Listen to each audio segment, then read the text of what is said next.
ചന്ദ്രമതിയെ അനുകൂലിച്ച് സംസാരിക്കുന്ന വർഷയോട് ദേഷ്യപ്പെടുന്ന സച്ചിയെ കാണിച്ചാണ് എപ്പിസോഡ് ആരംഭിക്കുന്നത്. തുടർന്ന് ഞാനൊരു വലിയ കമ്പനിയിൽ വലിയ പോസ്റ്റിൽ ജോലി ചെയ്യുന്ന ആളാണെന്നും നിങ്ങളുടെ പൂക്കട എനിക്കൊരു അപമാനമാണെന്നും ശ്രുതി പറയുമ്പോൾ സച്ചി ശ്രുതിക്ക് കണക്കിന് കൊടുക്കുകയും എല്ലാ ജോലിക്കും അതിൻ്റെതായ മഹത്വം ഉണ്ടെന്നും പറയുന്നു. തുടർന്ന് സച്ചി അവിടെ നിന്നും പോകുന്നു. ശേഷം രേവതിയോട് ദേഷ്യപ്പെടുന്ന ചന്ദ്രമതിക്ക് രേവതി തക്ക മറുപടി കൊടുക്കുന്നു.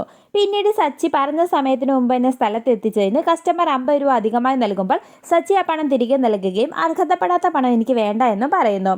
തുടർന്ന് രേവതിയുടെ ഫ്ലവർ ഷോപ്പിന്റെ നോട്ടീസ് സച്ചി ആ സാറിന് കൊടുക്കുന്നു. ശേഷം പാർക്ക് കാണുന്ന സച്ചി അവിടെ ഒരുപാട് പേര് കാണുമെന്ന് ചിന്തിക്കുകയും അവിടെ കയറി അവിടെയുള്ളവർക്ക് നോട്ടീസ് വിതരണം ചെയ്യുകയും ചെയ്യുന്നു.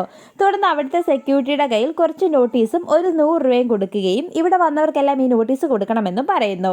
ശേഷം കടലയും തിന്നുകൊണ്ടിരിക്കുന്ന സുധീനെ സച്ചി കാണുകയും അതെല്ലാം ഫോണിൽ ഷൂട്ട് ചെയ്യുകയും ചെയ്യുന്നു.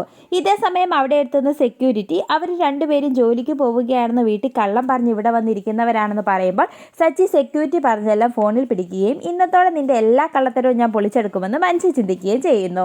പിന്നീട് സുധിയും കൂട്ടുകാരനും പാർക്കിൽ കിടന്ന് കളിക്കുന്നതും കഴിക്കുന്നതും കിടന്നുറങ്ങുന്നതും എല്ലാം സച്ചി ഫോണിൽ ഷൂട്ട് ചെയ്യുകയും ഇന്നത്തോടെ എല്ലാം ശരിയാകുമെന്നും ഇന്ന് നീ കരയുമെന്നും ഞാൻ പൊട്ടിച്ചിരിക്കുമെന്നും മനസ്സിൽ ചിന്തിക്കുന്നു.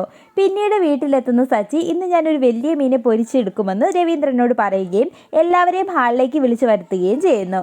തുടർന്ന് ഞാനിപ്പോൾ നിങ്ങളൊരു സിനിമ കാണിച്ചു തരാമെന്നും അതിലെ നായകൻ സൂപ്പറാണെന്നും അതിലെ അഭിനയത്തിന് അവന് നാഷണൽ അവാർഡ് കിട്ടുമെന്നും ആ സിനിമയുടെ പേര് പാർക്കിലെ കൂർക്കംവലി എന്നാണെന്നും പറയുന്നു.